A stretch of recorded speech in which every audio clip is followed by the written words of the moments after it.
Hello everyone, स्वागत है आप सभी का फॉप्स पे। तो आज इकोनॉमिक्स का ये आपका सेकंड लेक्चर है। लास्ट लेक्चर में आप लोगों ने नेशनल इनकम के बारे में पढ़ा था। कुछ आपको इंट्रोडक्शन वगैरह भी मैंने बताया था इकोनॉमिक्स का, ठीक है। सेक्टर्स बताए थे और उसके बाद टाइप्स ऑफ इकोनॉमी बताया था। और आज ये चैप्टर जो आप देख रहे हो, ये इंडियन इकोनॉमी में आपका प्लानिंग इन इंडिया, जो अगला हमारा चैप्टर है जो आज हम डिस्कस करेंगे, वो है आपका प्लानिंग इन इंडिया। तो देखो, प्लानिंग की बात की जाए, नियोजन की, तो प्लानिंग हम अपने रिसोर्सेज के अकॉर्डिंग, हमारे पास लिमिटेड रिसोर्सेज है और इस रिसोर्सेज को हम कितना अच्छे से अच्छा सुचारू रूप से उपयोग कर सके, तो इन सभी चीज़ों के लिए प्लानिंग बहुत ज़रूरी चीज़ होती है। प्लान करना बहुत ज़रूरी होता है। तो अगर हम प्लानिंग के, इंडिया में थोड़ा सा प्लानिंग के हिस्ट्री पर अगर जाते हैं, अगर हम नियोजन के इतिहास पे जाते हैं, तो देखो, ये जो प्लानिंग है इंडिया में, सबसे पहला प्लान इंडिया के लिए जिस व्यक्ति ने दिया, एम विश्वेश्वरैया। ये एक इंजीनियर थे, एम विश्वेश्वरैया। और 1934 में इन्होंने ही इंडिया के लिए एक सबसे पहला प्लान सजेस्ट किया। इनके द्वारा एक बुक भी लिखी गई और बुक का नाम है planned economy for India. Planned economy for India, ठीक है। तो इस तरह से ये प्रथम व्यक्ति हो जाते हैं जिन्होंने भारत के लिए इस पुस्तक के माध्यम से 1934 में एक योजना तैयार की, एक योजना दिया। ये एक इंजीनियर थे, एम विश्वेश्वरैया की बात की जाए तो, ठीक है। वहीं अगर हम प्लानिंग के ऊपर थोड़ा आईएनसी के रुख को जाने, इंडियन नेशनल कांग्रेस, ठीक है ना। तो देखो, 1938 में 1938 में नेशनल प्लानिंग कमेटी का गठन किया गया, आईएनसी के ही द्वारा नेशनल प्लानिंग कमेटी का गठन किया गया, जिसको आप राष्ट्रीय नियोजन समिति कह सकते हो। राष्ट्रीय नियोजन समिति। अब यहाँ पे ना दो तरह के क्वेश्चन बनते हैं, ठीक है। क्वेश्चन थोड़ा घूमता है यहाँ से, जरा ध्यान देंगे। देखो, जब 1938 में आईएनसी की बात करें, तो इस समय आईएनसी के जो प्रेसिडेंट होते थे, जो इंडियन नेशनल कांग्रेस के प्रेसिडेंट होते थे, वो होते थे सुभाष चंद्र बोस, ठीक है। प्रेसिडेंट कौन थे इस समय? सुभाष चंद्र बोस। तो ये तो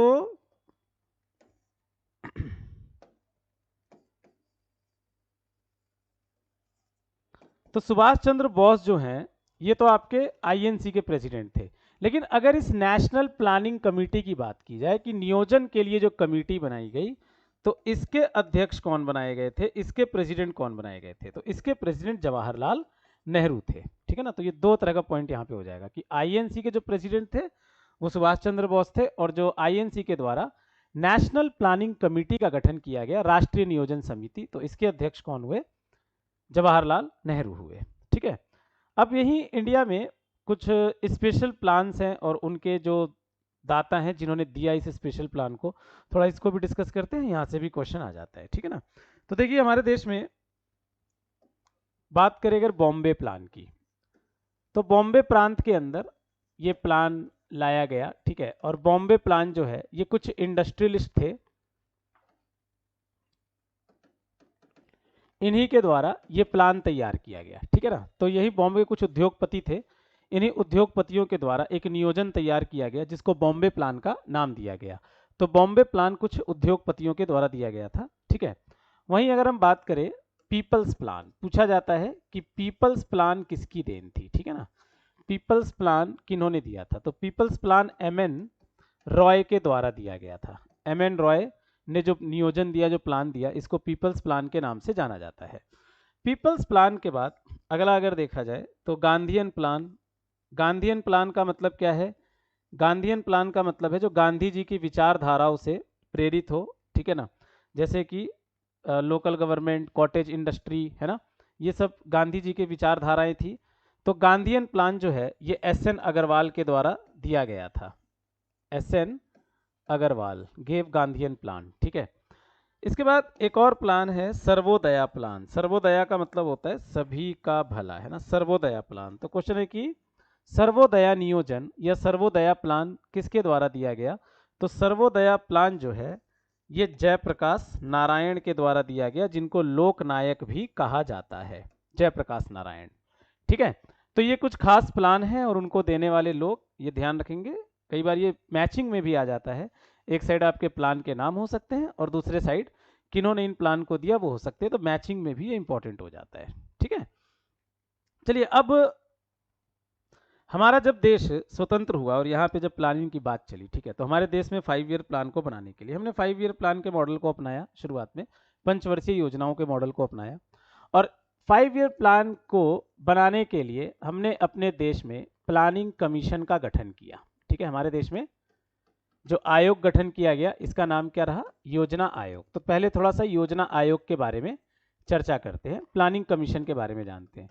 हालांकि अब प्लानिंग कमीशन एग्जिस्ट नहीं करता, अब इसकी जगह नीति आयोग है। तो ये भी देखेंगे कि नीति आयोग कब इसको रिप्लेस करके आया, ठीक है ना, और इसका ऑर्गेनाइजेशन क्या है।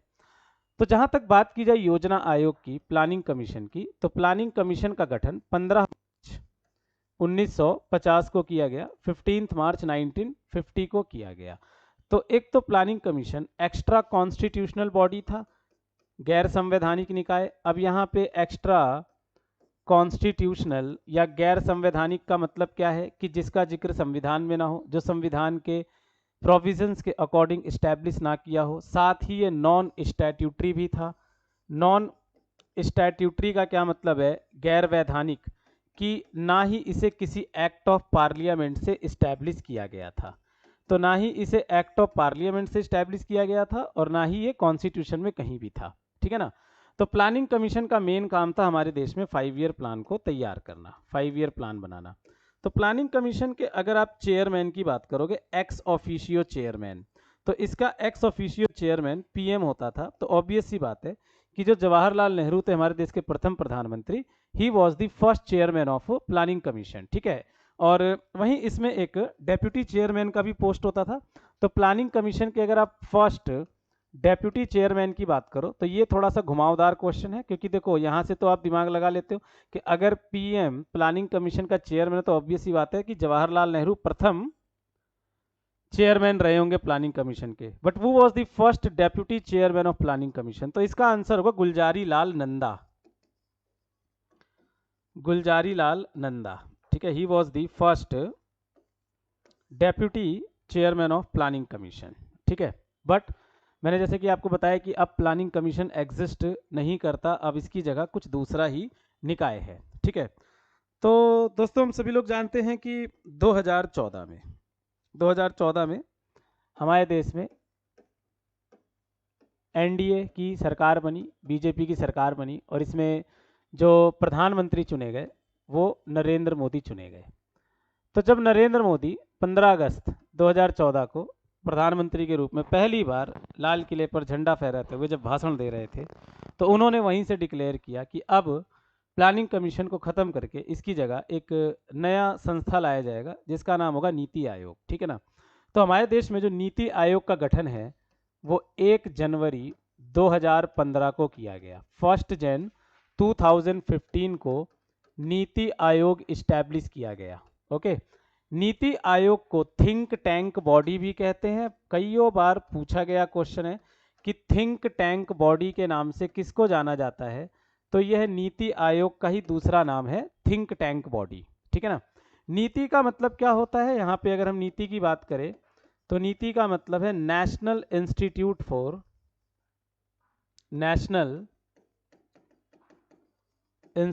For transforming India. National institute for transforming India, ये आपका नीति का मतलब होता है। ठीक है, फुल फॉर्म भी पूछा जा चुका है एग्जाम में और पूछा भी जाता है, तो ध्यान रखेंगे। ओके, और नीति आयोग भी एक एक्स्ट्रा कॉन्स्टिट्यूशनल बॉडी ही है। ये भी कहीं भी आपको अपने कॉन्स्टिट्यूशन में देखने को नहीं मिलता। तो it is also an extra constitutional body and non statutory, गैर वैधानिक भी है। साथ ही आपको ना ही ये किसी एक्ट ऑफ पार्लियामेंट से स्टैब्लिश होता हुआ दिखता है। ठीक है ना। तो NITI Aayog is neither constitutional nor statutory body, दोनों में से ये किसी भी कैटेगरी में नहीं आता। ठीक है, चलिए अब ये तो हमने थोड़ा सा ना प्लानिंग को लेकर कुछ हिस्टोरिकल चीज़ों को जाना, कुछ जरूरी तथ्यों को जाना। अब जो अपना इंपॉर्टेंट पॉइंट है, हम यहाँ पे आज 5 ईयर प्लान डिस्कस करेंगे इस चैप्टर के अंदर में, ठीक है। तो 5 ईयर प्लान हमने, ये जो मॉडल है ये यूएसएसआर से लिया हुआ है। अगर पंचवर्षीय योजनाओं की बात की जाए 5 ईयर प्लान, तो ये हमने सोवियत रूस, सोवियत संघ, यूएसएसआर से लिया हुआ है। और इसकी शुरुआत हमारे देश में 1951 से की गई। 1951 से पंचवर्षीय योजनाओं को शुरू किया गया और 2017 तक ये पंचवर्षीय योजनाएं हमारे देश में चली, ठीक है। 2017 तक ये 5 ईयर प्लान हमारे देश में चले और उसके बाद इनको समाप्त कर दिया गया, ठीक है ना। तो इस बीच में टोटल कितने 5 ईयर प्लान आए? टोटल 12, कुल 12 पंचवर्षीय योजनाएं आई। तो इनसे आपके एग्जाम में जो क्वेश्चन आता है 5 ईयर प्लान से, वो क्या होता है कि एक तो इनका पीरियड कि कब से कब ये रहा, ठीक है।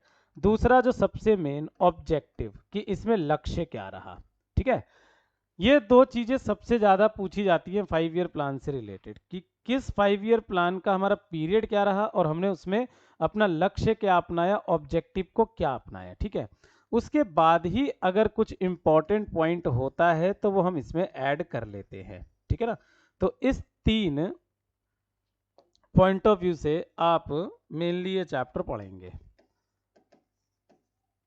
ठीक है। तो चलिए फिर एक एक 5 ईयर प्लान को डिस्कस करते हैं, कि करके सारे 5 ईयर प्लान के ऊपर चर्चा करते हैं। तो आता है सबसे पहले फर्स्ट 5 ईयर प्लान, प्रथम पंचवर्षीय योजना। देखो, जो फर्स्ट 5 ईयर प्लान का जो टाइम पीरियड है 1951 में शुरू हुआ और ये 1956 तक चला, ठीक है ना। तो हमने फर्स्ट 5 ईयर प्लान में जो अपना ऑब्जेक्टिव रखा, लक्ष्य रखा, हमने किस चीज को अपना मेजर ऑब्जेक्टिव बनाया, लक्ष्य बनाया? एग्रीकल्चर को, कृषि। हमारी गवर्नमेंट ने कृषि पे इसमें फोकस करना चाहा। देखो, वैसे भी भारत हमेशा से एक कृषि प्रधान देश रहा है, एग्रीकल्चर हमारे इकोनॉमी की बैकबोन भी रही है, ठीक है ना। तो इन्हीं सब चीज़ों को देखते हुए हमने अपने पहले 5 ईयर प्लान में भी लक्ष्य किसको बनाया? एग्रीकल्चर को बनाया, कृषि को बनाया, ठीक है ना। अच्छा, किसी किसी 5 ईयर प्लान में आपके स्ट्रैटेजी भी आ जाते हैं, रणनीति, कि ये किन की रणनीतियों पर आधारित था, ठीक है ना। तो जो फर्स्ट 5 ईयर प्लान था ये हारोड एंड डोमर इन दोनों की रणनीतियों पर आधारित। तो यहाँ पे स्ट्रैटेजी क्या हो जाएगा फर्स्ट 5 ईयर प्लान में? हारोड एंड डोमर हो जाएगा, ओके। वहीं अगर हम सेकंड 5 ईयर प्लान की बात करें, अगला आता है आपका, नेक्स्ट है सेकंड 5 ईयर प्लान। देखो, सेकंड 5 ईयर प्लान का जो टाइम पीरियड है 1956 से 61 तक रहा, 1956 से 1961 तक, ये हमारा सेकंड 5 ईयर प्लान का टाइम पीरियड रहा। तो इसमें अगर हम ऑब्जेक्टिव की बात करें कि हमने इस प्लान में मेन लक्ष्य क्या बनाया, तो हमारा जो मेन लक्ष्य था, अब हमने हैवी इंडस्ट्री को अपना लक्ष्य बनाया। हैवी इंडस्ट्री, भारी उद्योग। अब इस बार हमारी जो सरकार है वो भारी उद्योगों को अपना लक्ष्य बनाकर चल रही थी, ठीक है, भारी उद्योग। तो इस भारी उद्योग में हम अगर स्ट्रैटेजी की बात करें कि ये किन की रणनीतियों पर आधारित था, ठीक है ना। तो ये जो है सो एक तो जवाहरलाल नेहरू और दूसरा पीसी महालोनाबिस, इन दोनों की रणनीतियों पर आधारित था। तो स्ट्रैटेजी क्या हो जाएगा इसका? Nehru and Mahalanobis, Nehru and Mahalanobis. तो ये जवाहरलाल नेहरू और पीसी महालोनाबिस के रणनीतियों पर आधारित था ये सेकंड 5 ईयर प्लान। तो इसके अंतर्गत हमने क्या किया कि अपने देश में कुछ स्टील प्लांट्स भी लगाए, कुछ इस्पात उद्योगों की भी स्थापना की। जैसे कि कुछ एग्जाम्पल देख लेते हैं। लाइक हमने दुर्गापुर में, दुर्गापुर आपका दोस्तों कहाँ पड़ता है? वेस्ट बंगाल में। दुर्गापुर में हमने ब्रिटेन की सहायता से एक स्टील प्लांट स्थापित किया, ठीक है ना। वहीं फिर हमने भिलाई में भी एक स्टील प्लांट स्थापित किया। भिलाई में हमारी सहायता रशिया ने की, रशिया की सहायता से भिलाई में स्टील प्लांट स्थापित किया गया, ठीक है। और भिलाई कहाँ पर पड़ता है? भिलाई आपका पड़ता है छत्तीसगढ़ में, ठीक है। और फिर स्टील प्लांट हमने राउरकेला में भी स्थापित किया, राउरकेला, यहाँ पे भी इस्पात उद्योग की स्थापना की गई। तो राउरकेला आपका कहाँ पड़ जाता है? उड़ीसा में। और ये जो राउरकेला में जो स्टील प्लांट है, इसमें हमने जर्मनी से सहायता ली। तो यहाँ पे स्टील प्लांट जर्मनी की सहायता से स्थापित किया गया। ठीक है, तो ये आपका सेकेंड 5 ईयर प्लान का ध्यान रखेंगे। Heavy industry was the main objective. Okay, चलिए अब आते हैं थर्ड 5 ईयर प्लान की तरफ। तीसरे पंचवर्षीय योजना के बारे में चर्चा करते हैं। थर्ड 5 ईयर प्लान, देखो तीसरा पंचवर्षीय योजना फिर आप चला आपका 1961 से 66 तक। 1961 से 1966 तक तीसरी पंचवर्षीय योजना चली। थर्ड 5 ईयर प्लान में हमने ऑब्जेक्टिव क्या बनाया? हमारा लक्ष्य रहा सेल्फ रिलायंस। इसमें हमने सेल्फ रिलायंस, आत्मनिर्भरता को लक्ष्य बनाया। हमने चाहा कि हम ज़्यादातर चीज़ों के उत्पादन में आत्मनिर्भर हो जाएं। ठीक है, तो सेल्फ रिलायंस को हमने इसमें अपना ऑब्जेक्टिव बनाया। लेकिन आप देख सकते हो ये पीरियड कि इसी बीच में दो बड़े बड़े वॉर भी हो गए। लाइक 1962 इंडिया चाइना वॉर हुआ, इंडिया चाइना वॉर। और फिर 1965 में इंडो पाक वॉर भी हो गया। तो ये दो बड़े बड़े युद्ध की वजह से, है ना, इंडो पाक एंड इंडो चाइना वॉर, इन दो बड़े वॉर की वजह से ये 5 ईयर प्लान हमारा पूरी तरह से फेल रहा। हम इसमें कुछ भी अच्छा अचीव नहीं कर पाए, बड़े बड़े युद्ध हो जाने के कारण। और इन्हीं युद्धों के कारण आगे हमारी सरकार 5 ईयर प्लान भी नहीं बना पाई। मतलब गवर्नमेंट ने कहा कि जो मेजर रिसोर्सेज थे हमारे वॉर की वजह से डिफेंस की तरफ शिफ्ट हो गए, तो अभी हमारे पास इतने रिसोर्स नहीं है, हमें इतने रिसोर्स नज़र नहीं आ रहे कि हम पूरे 5 साल का प्लान एक साथ तैयार कर सके। तो अभी गवर्नमेंट ने इसको प्लान हॉलीडे का नाम दिया। ठीक है ना, इस पीरियड को क्या कहते हैं? प्लान हॉलीडे कहते हैं, योजना अवकाश। अभी नहीं, मतलब इसके बाद 1966 के बाद योजना अवकाश काल का नाम दिया। तो हमारे देश में 1966 से 69 तक no 5 year plan, annual plan आए थे, नो 5 ईयर प्लान। इस बीच में एनुअल प्लान लाए गए थे, वार्षिक योजनाओं को जारी किया गया था। और इसे किस नाम से जाना जाता है? इस पीरियड को प्लान हॉलीडे के नाम से जाना जाता है, योजना अवकाश के नाम से इसे जाना जाता है। ठीक है, चलो आगे देखें। तो अब आते हैं फोर्थ 5 ईयर प्लान पे। तो जो फोर्थ 5 ईयर प्लान है,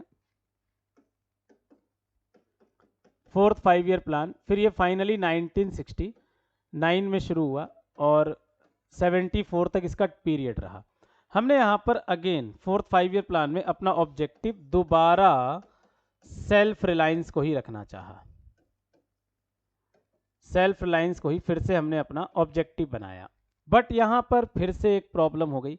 1971 में फिर वॉर हो गया, है ना। तो 1971 में आप जानते हो कि दोबारा इंडो पाक वॉर हो गया। ये जो युद्ध था ये हमने बांग्लादेश को पाकिस्तान से स्वतंत्र कराने के लिए, जिसको हम बांग्लादेश लाइब्रेशन वॉर भी कहते हैं। ठीक है ना। तो 1971 में बांग्लादेश लाइब्रेशन वॉर शुरू हो गया और इस वॉर की वजह से दोबारा ये 5 ईयर प्लान फेल हो गया, दोबारा से ये फेल हो गया। ठीक है, फिर फाइनली जो फिफ्थ 5 ईयर प्लान आया। अब चर्चा करेंगे फिफ्थ 5 ईयर प्लान के बारे में। तो जो पांचवी पंचवर्षीय योजना आई, ये आई 1974 में और ये 78 तक ही रही। तो ध्यान रखना कि ये वो पंचवर्षीय योजना थी जो केवल 4 वर्षों की थी, 4 इयर्स। ये पूरा 5 साल नहीं चला था। ठीक है ना।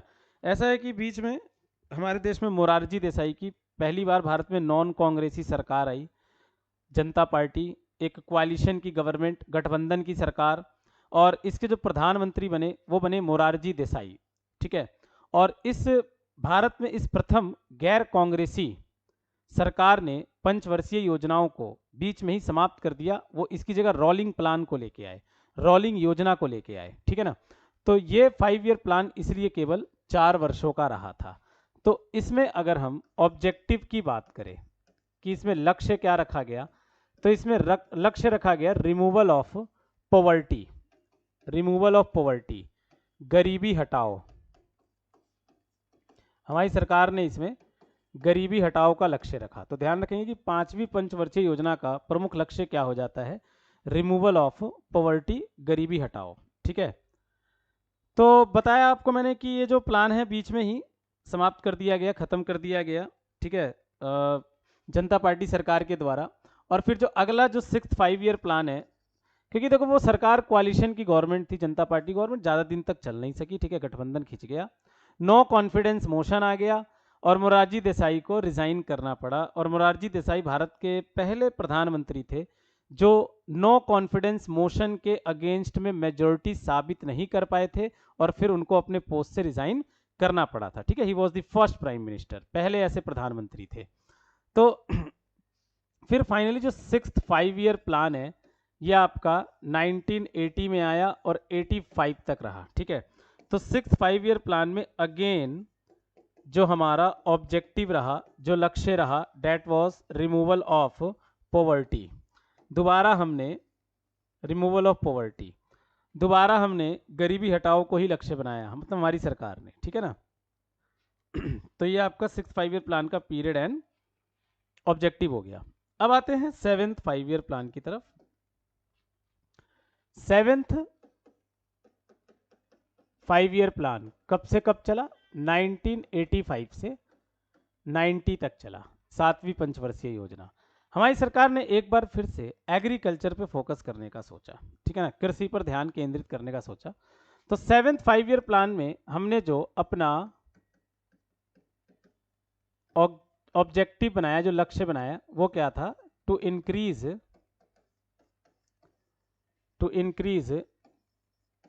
एग्रीकल्चरल प्रोडक्शन, कि भाई कृषि उत्पादन को बढ़ावा देना, कृषि उत्पादन को बढ़ावा देना। ये दोबारा हमारा लक्ष्य रहा 7वीं पंचवर्षीय योजना के अंतर्गत 1985 से 90 के बीच में इसका टाइम पीरियड रहा। ठीक है ना। अच्छा भाई, इसके बाद 1990 से 92 तक हमारे देश में अगेन कोई प्लान नहीं आया। ठीक है ना, 1990 से 1992 तक फिर से हमारे देश में कोई प्लान नहीं रहा, कोई योजना नहीं आई। और इसी बीच में हमारे देश में फाइनेंशियल क्राइसिस भी आ गया, वित्तीय संकट भी आ गया। ठीक है, तो 1991 में फिर हम न्यू इकोनॉमिक पॉलिसी लेके आए, है ना। फिर हम 1991 में न्यू इकोनॉमिक पॉलिसी लेके आए, नई आर्थिक नीति, न्यू इकोनॉमिक पॉलिसी, नई आर्थिक नीति। ठीक है, और इसी न्यू इकोनॉमिक पॉलिसी को हमने अपने आने वाले 5 ईयर प्लान में, यानी कि 8th 5 ईयर प्लान में, जो कि 1992 से 97 तक चला, उसमें हमने अपना इसको ऑब्जेक्टिव बनाया। तो 8th 5 ईयर प्लान का जो ऑब्जेक्टिव रहा वो क्या रहा, वो रहा एलपीजी। एलपीजी को हमने इसमें अपना ऑब्जेक्टिव बनाया। ठीक है ना। और ये जो 8th 5 ईयर प्लान है ये राव मनमोहन की स्ट्रैटेजी पर बेस्ड था।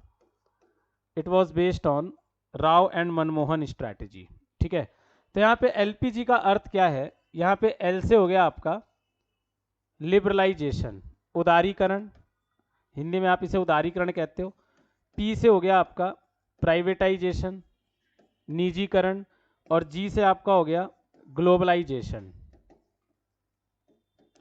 जी से हो गया ग्लोबलाइजेशन, लिबरलाइजेशन, प्राइवेटाइजेशन, ग्लोबलाइजेशन। ठीक है, तो इन तीनों को हमने अपना प्रमुख लक्ष्य बनाया। अब इनका अर्थ क्या है, what is the meaning of liberalisation. हमारे देश में पहले लाइसेंस राज चलता था, कोई भी बिजनेस करना है तो लाइसेंस चाहिए, कोई भी कारोबार करना है लाइसेंस चाहिए। तो हमारी सरकार ने लाइसेंस राज को समाप्त किया। तो यही लाइसेंस राज समाप्त करना क्या कहलाया, आपका लिबरलाइजेशन कहलाया। प्राइवेटाइजेशन, हमारे देश के ज़्यादातर सेक्टर पब्लिक सेक्टर के लिए रिजर्व थे, सरकारी चीज़ों के लिए रिजर्व थे। फिर प्राइवेट्स को भी बढ़ावा दिया गया, उनके भी रोल को एक प्रमुख भूमिका दी गई यहाँ पर। तो इस चीज़ को आप प्राइवेटाइजेशन कहते हो। अब जैसे कि अगर आप आज की बात करो, अगर हम करंट सिचुएशन की बात करें, तो अभी हमारे देश में सिर्फ एटॉमिक एनर्जी एक ऐसा सेक्टर है, हमारे कंट्री में सिर्फ परमाणु ऊर्जा, एटॉमिक एनर्जी एक ओनली सेक्टर है जहां पे प्राइवेटाइजेशन नहीं है, वरना आपको हर सेक्टर में प्राइवेटाइजेशन देखने को मिलेगा। ठीक है ना, तो इसको भी हमने बढ़ावा दिया। तीसरा है ग्लोबलाइजेशन, वैश्वीकरण। तो ग्लोबलाइजेशन या वैश्वीकरण का मतलब क्या होता है कि अपने व्यापार को विश्व व्यापार के साथ जोड़ना, है ना। तो अपने बिजनेस को वर्ल्ड बिजनेस के साथ जोड़ना, इंपोर्ट एक्सपोर्ट को बढ़ावा देना, दिस इज कॉल्ड ग्लोबलाइजेशन। तो यही एलपीजी मॉडल मेन था हमारे 8th 5 ईयर प्लान के अंतर्गत, इसी पे हमने जोर दिया। ठीक है, चलिए भाई 8th के बाद अब आते हैं 9th 5 ईयर प्लान पे।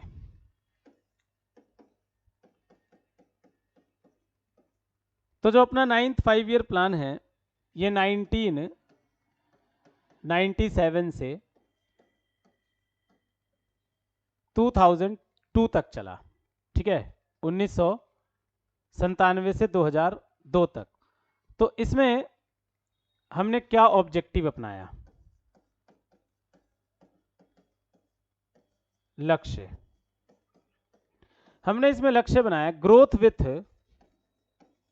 Growth with social equality, growth with social equality, सामाजिक समानता के साथ वृद्धि, सामाजिक समानता के साथ वृद्धि। ठीक है ना, कि जैसे कि वुमेन एम्पावरमेंट है ना, empowerment of SC ST backward class. कई बार ऐसे ये ना देके आपसे पूछ दे कि जैसे कि वुमेन एम्पावरमेंट, महिला सशक्तिकरण, वुमेन एम्पावरमेंट महिला सशक्तिकरण क्या किसी पंचवर्षीय योजना का लक्ष्य था, तो आंसर क्या हो जाएगा इसका, 9th 5 ईयर प्लान हो जाएगा। ठीक है ना, सोशल इक्वालिटी का मतलब ही यही होता है।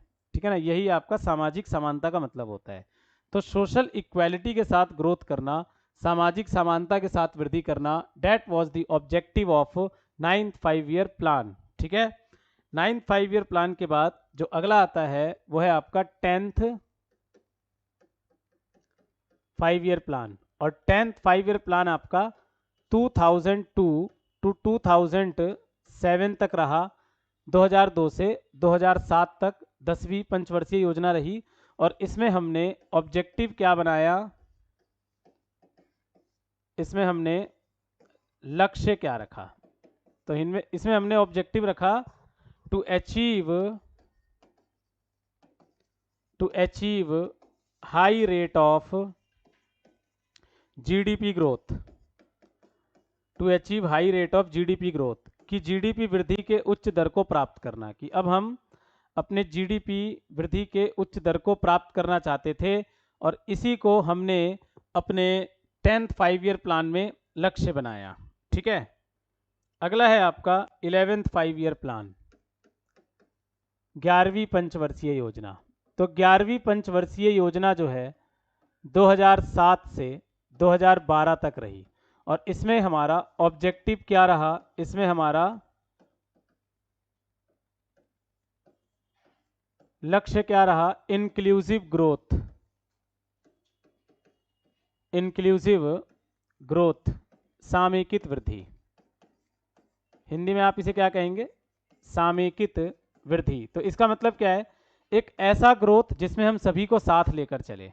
इंक्लूसिव मतलब सबको इंक्लूड करना, सबको समावेशित करना। तो एक ऐसा ग्रोथ जिसका फायदा सभी तक पहुंचे।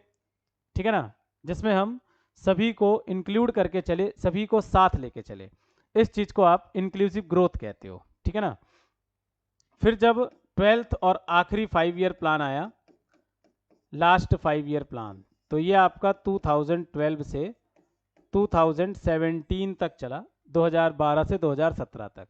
और 12th 5 ईयर प्लान के अगर हम ऑब्जेक्टिव की बात करें, तो इसका ऑब्जेक्टिव या लक्ष्य क्या रहा, लक्ष्य रहा मोर इंक्लूसिव ग्रोथ, अधिक सामेकित वृद्धि, more inclusive growth and sustainable development,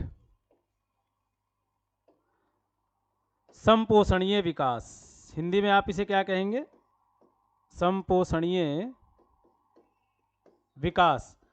अब देखो इसका मतलब क्या होता है सस्टेनेबल डेवलपमेंट या समपोषणीय विकास का मतलब?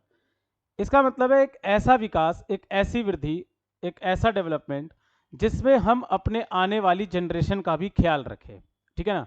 क्योंकि इससे पहले तक हमारा जो भी डेवलपमेंट रहा, विकास रहा, उसमें हमने चीज़ों को सस्टेन नहीं रखा, पॉल्यूशन काफ़ी हुआ, है ना? हमने रिसोर्सेज का बहुत एक्सप्लॉयटेशन भी किया, जिससे आज हमें प्रॉब्लम भी काफ़ी ज़्यादा झेलनी पड़ रही है।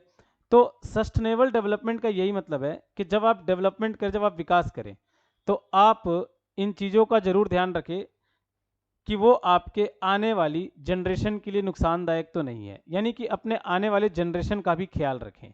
इसी चीज़ को आप सस्टेनेबल डेवलपमेंट कहते हैं, समपोषणीय विकास कहते हैं, ठीक है? तो ये आपके सारे के सारे 12 5 ईयर प्लान मैंने आपके साथ डिस्कस किया, ठीक है?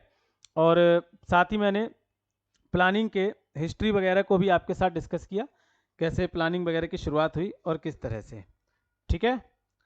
तो चलिए फिर आप इसको कवर करें और अगले लेक्चर में फिर मिलते हैं, नेक्स्ट वीडियो में मिलते हैं अगले टॉपिक के साथ। तब तक आप सभी अपना ख्याल रखें।